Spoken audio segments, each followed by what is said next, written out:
In the world of football, there are those who worship possession, those who live for pressing, and those who believe football is an art form. But then there are the others, the brave few who reject beauty and embrace brutality, a philosophy forged in wind, rain, and Sunday league mud. This is the story of the men who shaped it, the men who looked at tiki-taka and said, "Nah, mate, get rid." These are the founding fathers of Haramball. Chapter 1. Sam Allardyce, the architect.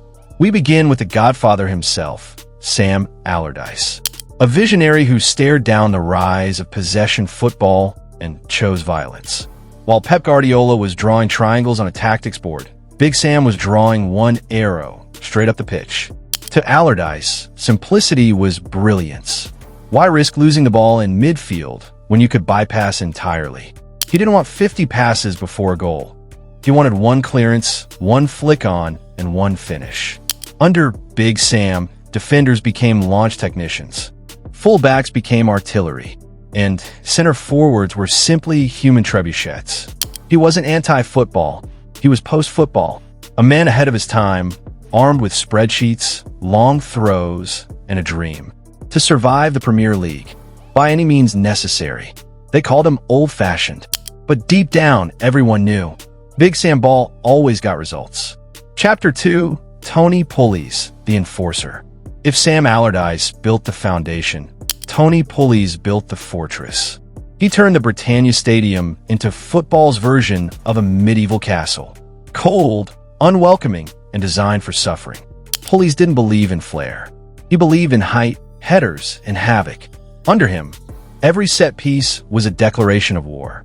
A throw-in was not a restart, it was a missile launch.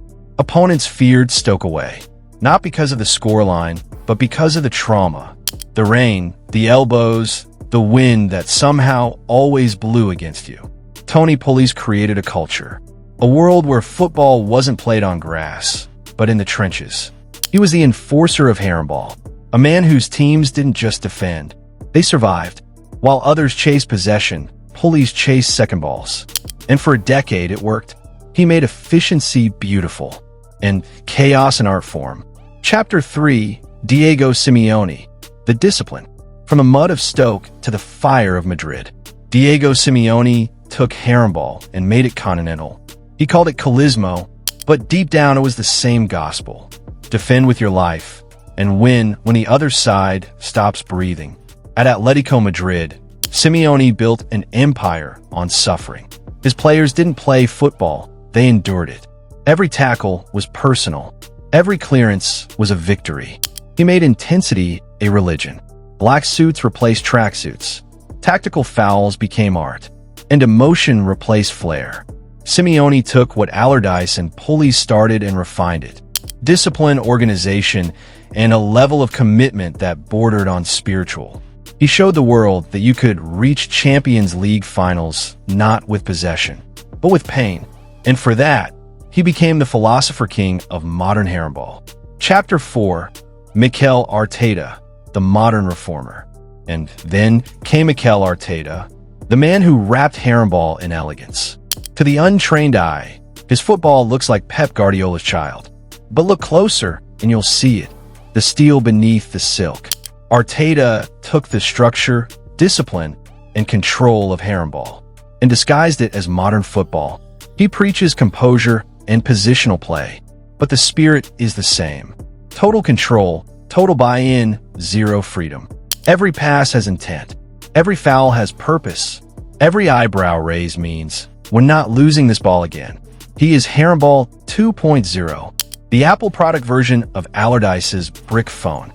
And while the hair gel is immaculate and the press conferences sound like philosophy lectures, Arteta's football is pure suffering, just aesthetically pleasing suffering. Haramball has evolved from the long throws of Pulis to the tactical darkness of Simeone to the geometric precision of Arteta. But soul remains untouched. It's about commitment, grit, and a total disregard for midfield creativity. It's the belief that a 1-0 win after 90 minutes of pain is the purest form of joy. It's for the managers who shout up instead of build, and for the players who celebrate a clearance like a goal. Haramball isn't anti-football. It is football in its rawest, loudest, most unapologetic form. So next time you see a defender hoof it into the clouds, remember, that's not panic. That's heritage. Because in the end, football may evolve, but Haramball will never die. These are the founding fathers of Haramball, protectors of the clean sheet, defenders of the hoof. And as they'd all agree, if in doubt, get rid. Thanks for watching. Tell me what you think of Haramball in the comments, and don't forget to like and subscribe.